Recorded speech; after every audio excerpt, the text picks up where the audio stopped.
Assalamu alaikum. Every journey ends in the grave. But this is not the end. It is the beginning of a new life.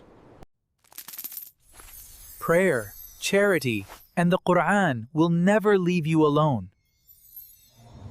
The grave of a believer is a garden from paradise, while the grave of a disbeliever is a pit from hell. When a person leaves this world, neither wealth nor fame follows them into the grave. Who is your Lord? Who is your prophet? What is your religion? The believer answers correctly, and their grave becomes spacious and radiant. The sinner cannot answer, and their grave becomes a place of torment. Remembering the grave awakens the heart and protects one from being deceived by this world. Today we spoke about the grave.